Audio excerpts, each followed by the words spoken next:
देश बुरी तरह फंस गया है, अधिकतम नुकसान हो चुका है। जिस देश को पिछली सदी में हमारे महानायकों और सरकारों ने वैचारिक, शैक्षिक, सामरिक, वैश्विक, व्यापारिक और मानवीय बिंदुओं के साथ बड़ी खूबसूरती के साथ गढ़ा था, वो खंडहर बना दिया गया है। नागरिकों के मनोमस्तिष्क में हिंसा ठूंस कर हाथों में हथियार थमा दिए गए हैं। वही एक दूसरे का कत्ल कर रहे हैं और किसी दिन भयानक नरसंहार की संभावना से इनकार नहीं किया जा सकता। देश के नागरिकों को समझना होगा, अब सिर्फ वोट, चुनाव और सत्ता परिवर्तन से कुछ नहीं होने वाला, क्योंकि देश हजारों साल पीछे धकेल दिया गया है। साथियों नमस्कार, हलचल इंडिया से मैं राजेश सिंह।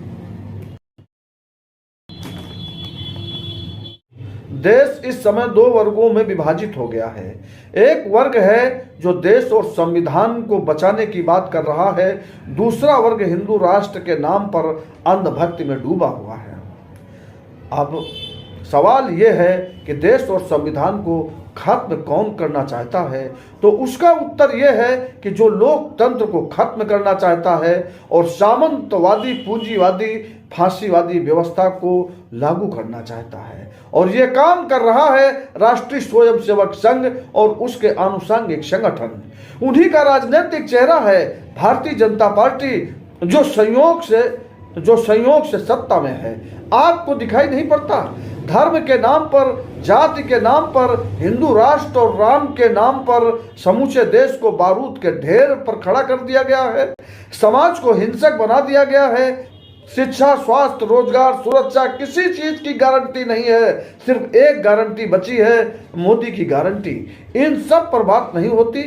मजदूर, किसान, छात्र, नौजवान सड़कों पर आंदोलनों में जाते हैं तो उनकी बात सुनना तो दूर, लाठियां और गोलियां चलाई जाती हैं। फिर भी देश का आम जन, खासकर नौजवान, सत्ता के साजिशों को समझना नहीं चाहता। उसे मुसलमानों से चिढ़ है, उसे दुनिया में मोदी का डंका बजता दिखाई देता है। उसे लगता है भारत विश्व गुरु बन गया है। उसे दिल्ली का किसान आंदोलन दिखाई नहीं पड़ता। उसे जेएनयू से लेकर इलाहाबाद यूनिवर्सिटी तक लड़ते हुए छात्र दिखाई नहीं पड़ते। कठुआ, उन्नाव से लेकर बीएचयू तक बलात्कारों की श्रृंखला दिखाई नहीं देती। मंत्री की गाड़ी से किसानों को कुचल कर मार डालने की घटना उन्हें दिखाई नहीं पड़ती। देश पर उसकी जीडीपी के बराबर कर्ज से कोई फर्क नहीं पड़ता। 80 करोड़ नागरिकों को 5 किलो राशन को ही विकास मान लेने की स्थिति तक पहुंचाने वाली सरकारों की साजिश उसे नहीं दिखती। देश की एक बड़ी आबादी के सामने हमारे महापुरुषों, शहीदों और महान मनीषियों को इतिहास का खलनायक बनाकर पेश कर दिया गया। पाठ्य पुस्तकें बदल गई, गौरवशाली इतिहास बदल गया।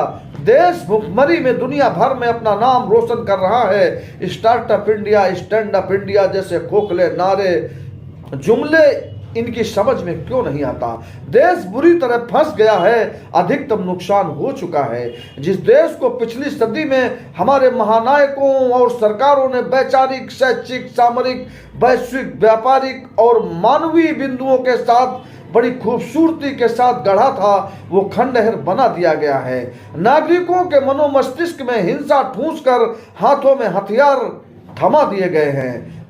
वही एक दूसरे का कत्ल कर रहे हैं और किसी दिन भयानक नरसंहार की संभावना से इनकार नहीं किया जा सकता। देश के नागरिकों को समझना होगा, अब सिर्फ वोट, चुनाव और सत्ता परिवर्तन से कुछ नहीं होने वाला, क्योंकि देश हजारों साल पीछे धकेल दिया गया है। हम सबको इस पर विचार करना होगा। और इसी के साथ आपसे एक गुजारिश है कि अगर अभी तक हमारे चैनल को आपने सब्सक्राइब नहीं किया है तो बेल आइकन, घंटी जैसी आकृति को दबाकर अवश्य सब्सक्राइब कर लें। धन्यवाद।